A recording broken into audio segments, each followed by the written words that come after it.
सबसे पहले जो है लोगों के मन में विश्वास पैदा करना था कि पुलिस जो है बिल्कुल आपके सहयोग में है। पुलिस को खास करके मेरे स्तर पे सूचना दे रहे हैं तो वो सूचना बिल्कुल गुप्त रखी जाएगी। मोर देन 80% कोई भी क्राइम होता है तो उसका डिटेक्शन कर लेते हैं। डिटेक्शन के बाद ये भी इंश्योर करते हैं कि वो कांड का अनुसंधान अच्छे से किया जाए। पे जो लूटपाट की घटनाएं होती है वो भी कहीं ना कहीं एक मुख्य कारण है बढ़ते अपराध को लेके। ग्रामीण इलाका है, ज़मीनी विवाद को लेके। हाईवे पे कोई लूटपाट की घटना नहीं हो रही है।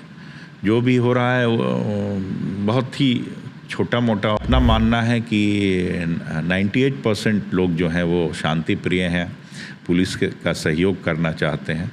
तो फिर उनका अगर सहयोग रहेगा तो वो जो बचे हुए 1-8% क्रिमिनल एलिमेंट या असामाजिक तत्व हैं उस पर हमको कार्रवाई करेंगे और बेहतर स्थिति में और लाते चले जाएंगे। पटना पुलिस का स्लोगन है आपकी सेवा में सदैव तत्पर। पटना से क्राइम के ग्राफ को समाप्त करने के लिए लगातार वरीय अधिकारियों का आदेश दिया जाता है और सीधे तौर पे पटना से सटे फतुआ के जो एसडीपीओ हैं निखिल सिंह, वो हमारे साथ मौजूद है। और जिस प्रकार से बिहार में जो हालिया दिनों में अपराध के ग्राफ में इजाफा हुआ है और बढ़ते अपराध के ग्राफ को लेके पटना पुलिस हर एक मामले को गंभीरता से लेती है, लेकिन लगातार पटना पुलिस किस प्रकार से काम करती है, क्या कुछ रणनीति बनाई जाती है और अपने ऑफिसर को पटना के एसएसपी और आईजी तमाम दिशा निर्देश देती है। इन तमाम मुद्दों पे बात करेंगे और समझने की कोशिश करेंगे कि आखिर पटना में अपराध को ख़त्म करने के लिए पटना पुलिस किस रणनीति पे, किस रोड मैप पे काम कर रही है। तमाम चीज़ों को समझेंगे।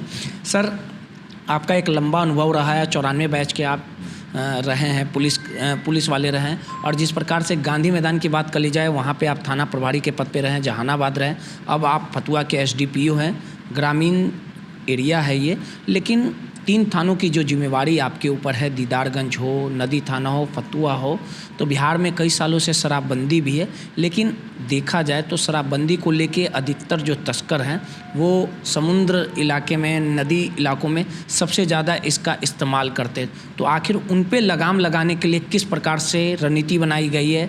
आपकी टीम जो है वो एक्टिव है और बिहार में पूर्ण रूपेण शराबबंदी सफल हो, जो नीतीश जी का सपना है, उस पर कैसे लगाम लग पाएगा और कैसे काम किया जाएगा नदी थाना? ऐसा है रोहित जी कि ये फतुहा अनुमंडल जो है, जब मेरी पोस्टिंग हुई थी तो इस अनुमंडल में 3 और थाने थे, खुसरूपुर, दनियावा और शाहजहाँपुर।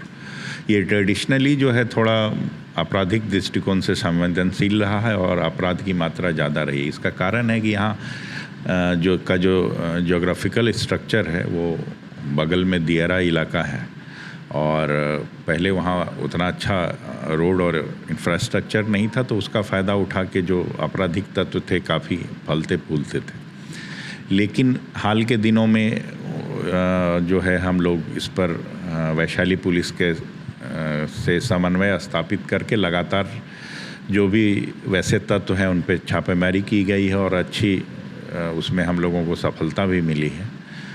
और जहाँ तक ये है शराब और गांजा के तस्करी का भी यहाँ पे शिकायत रहा है, तो हम लोग लगातार जो है छापामारी या सूचना संकलन करके उसको पकड़े हैं और वैसे जो तत्व हैं उस पर लगातार निगरानी भी रखते हैं।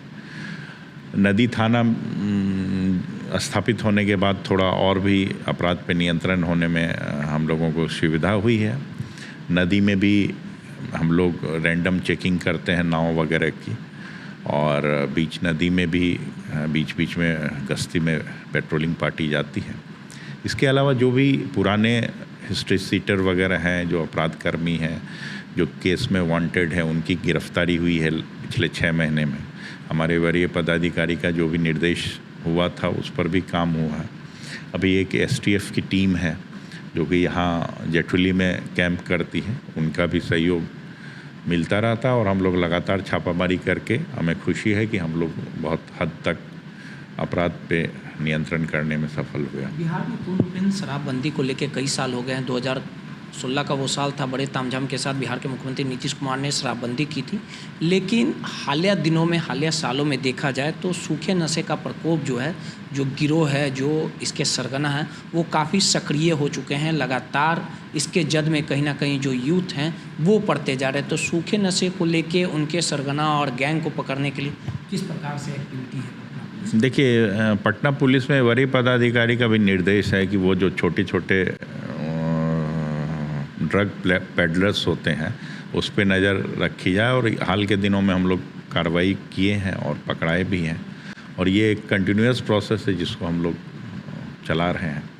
आप थाना प्रभारी से लेके एसडीओ पीओ तक का सफ़र रहा है। 2024 में मार्च महीने में आप यहाँ पे पद ग्रहण किए, तो आप जब फतुहा में आए तो आपको क्या लगा कि हाँ, पटना टाउन में काम करना और ग्रामीण क्षेत्र में काम करना क्या कुछ काफ़ी अंतर है, और लोगों से समन्वय बनाने के लिए किस प्रकार से कार्य करना पड़ेगा, और फतुहा में क्या कुछ चुनौती रही सबसे बड़ा जिसे आप समाप्त करना चाहिए? देखिए, हम लोगों को अपने सेवा काल में बहुत जगहों पे, अलग अलग जगहों पे काम करने का मौका मिला है, तो बेसिक पुलिसिंग तो एक ही है, लेकिन थोड़ा सा स्थानीय कारणों से वहाँ के ज्योग्राफी या डेमोग्राफिक कंडीशन को देखते हुए थोड़ा उस हिसाब से भी अपना एडॉप्ट करना पड़ता है, और अपनी एक नया एक तरीका भी अपनाना पड़ता है। तो फतुहा में ये हुआ था कि सबसे पहले जो है लोगों के मन में विश्वास पैदा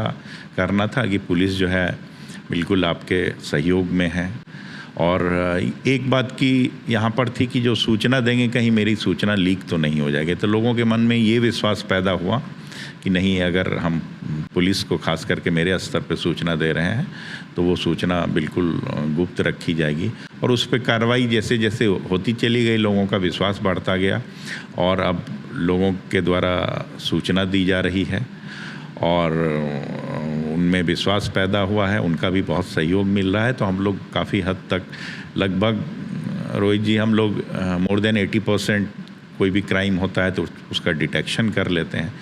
डिटेक्शन के बाद ये भी इंश्योर करते हैं कि वो कांड का अनुसंधान अच्छे से किया जाए ताकि उनको कोर्ट से किसी तरह का कोई राहत ना मिल पाए। तो इसका एक असर दिख रहा है। लगातार बढ़िया अधिकारियों के तरफ से पुलिस को पीपल फ्रेंडली को लेके लगातार धरातल पर काम भी हो रहा है, सार्थक पहल भी चलाया जा रहा है। लेकिन अगर फतुहा की बात करें तो दो बड़ी समस्याएं हमको देखने को मिली, क्योंकि यहाँ पे हाईवे इलाका है, नदी से तो शराब तस्करी की जाती है, कई बार सफलता भी मिली है, नकेल भी कसा गया, लेकिन जो लूटपाट, हाईवे पे जो लूटपाट की घटनाएं होती है वो भी कहीं ना कहीं एक मुख्य कारण है। बढ़ते अपराध को लेके, ग्रामीण इलाका है, ज़मीनी विवाद को लेके कई बार बड़ी घटनाएं हो जाती है। तो ये सब पे किस प्रकार से पटना पुलिस काम करती है? जैसे यहाँ देखिए कि हाईवे पे कोई लूटपाट की घटना नहीं हो रही है, जो भी हो रहा है वो बहुत ही छोटा मोटा और उचक्के किस्म के किए, वो उनका भी डिटेक्शन हुआ है। दूसरी समस्या अब जहाँ ज़मीनी विवाद का है, तो स्वाभाविक रूप से यहाँ ज़मीन जब विकास हुआ है तो ज़मीन महंगी हो गई है। तो जो स्टेक होल्डर हैं इसमें और कुछ जो असामाजिक प्रवृत्ति के व्यक्ति हैं वो चाहते हैं कि कुछ विवाद पैदा किया जाए।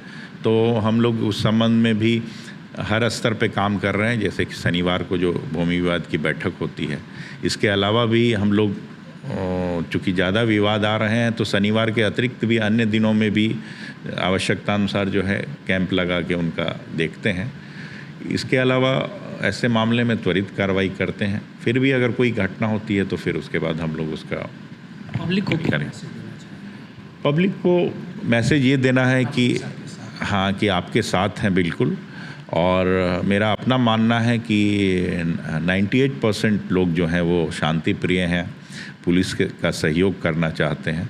तो फिर उनका अगर सहयोग रहेगा तो वो जो बचे हुए 1-8% क्रिमिनल एलिमेंट या असामाजिक तत्व हैं उस पर हमको कार्रवाई करेंगे और बेहतर स्थिति में और लाते चले जाएंगे। चलिए, सीधे तौर पे फतुहा के एसडीपीओ निखिल सिंह थे और इनका मानना है कि जिस प्रकार से जनता की सेवा के लिए पटना पुलिस है और अपराध पर नकेल कसने के लिए लगातार पटना पुलिस तत्पर है और आम लोगों के लिए हमेशा पटना पुलिस खड़ा रहेगी। कैमरामैन शशि के साथ रोहित, दर्श न्यूज़, पटना।